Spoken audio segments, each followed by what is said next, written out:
പ്രിയപ്പെട്ട പ്രണയിതാവേ, നിങ്ങൾക്ക് പ്രണയമെന്നത് ചുവന്ന റോസാപ്പൂക്കളോ കൈമാറുന്ന സമ്മാനങ്ങളോ അല്ലെന്ന് എനിക്കറിയാം. നിങ്ങൾക്ക് പ്രണയമെന്നാൽ പഴയ പുസ്തകത്താളുകളിൽ നിന്ന് ഉയരുന്ന ആ മണമാണ്. മഴ പെയ്യുമ്പോൾ ജനാലയ്ക്കരികിലിരുന്ന് മറ്റാരോ എഴുതിവെച്ച വരികളിൽ സ്വന്തം ആത്മാവിനെ കണ്ടെത്തുന്ന ആ നിമിഷമാണ്. ഈ ലോകം മുഴുവൻ പ്രണയത്തിന്റെ ബഹളങ്ങളിൽ മുഴുകുമ്പോൾ നമുക്ക് പുസ്തകങ്ങളുടെ നിശബ്ദതയിലേക്ക് ഒളിച്ചോടാം.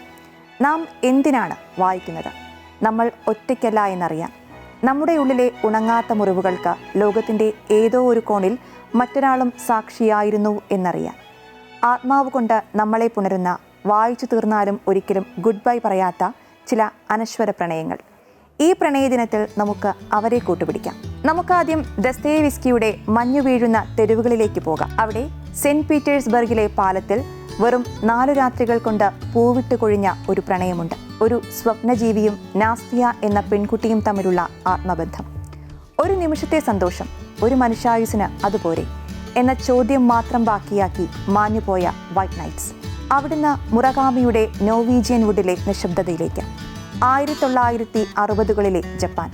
മഴയും വിഷാദവും മരണവും പെയ്തിറങ്ങുന്നിടത്ത് നഷ്ടങ്ങളെക്കുറിച്ചുള്ള ഒരു പാട്ടുപോലെ ടോറുവും നവോക്കോയും നമ്മളെ കാത്തിരിക്കുന്നു. വർത്തമാനകാലത്തെ പ്രണയവും ഭൂതകാലത്തെ മരണവും തമ്മിലുള്ള സംഘർഷമാണത്. പിന്നെ നമുക്ക് മയ്യഴിപ്പുഴയുടെ തീരങ്ങളിൽ ഇത്തിരി നേരം ഇരിക്കാം. ഫ്രഞ്ച് അധിനിവേശവും വിപ്ലവവും മാത്രമല്ല, ദാസന്റെയും ചന്ദ്രികയുടെയും പ്രണയം കൂടി മയ്യഴിയുടെ ചരിത്രമാണ്. വിധിയുടെ അനിവാര്യതയിൽ പൂക്കുകയും കരിയുകയും ചെയ്ത മയ്യഴിയുടെ ആത്മാവ് തൊട്ടറിഞ്ഞ ജന്മങ്ങൾ. ജീവിതം ഒന്നേയുള്ളൂ, അവിടെ പ്രണയത്തിന് എത്രത്തോളം ഭാരമുണ്ട്.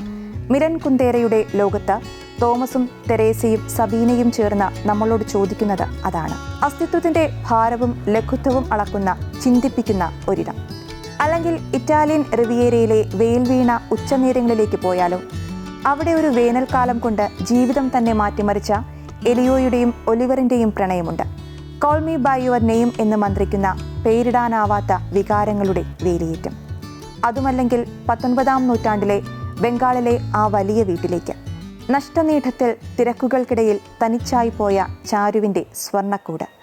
വസന്തം പോലെ വന്ന അമലുമായുള്ള അവളുടെ അടുപ്പം, അത് സൗഹൃദമാണോ പ്രണയമാണോ എന്ന് തിരിച്ചറിയാനാവാത്ത, ആത്മാവിനെ നോവിപ്പിക്കുന്ന മൗന നൊമ്പരം.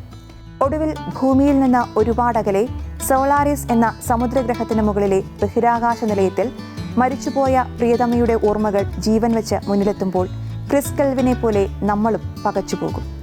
നമ്മൾ യഥാർത്ഥത്തിൽ പ്രണയിക്കുന്നത് വ്യക്തിയെയാണോ അതോ അവരുടെ ഓർമ്മകളെയാണോ? പുസ്തകങ്ങൾ ഒറ്റയ്ക്ക് വായിക്കാനുള്ളതാണെന്ന് ആരാണ് പറഞ്ഞത്?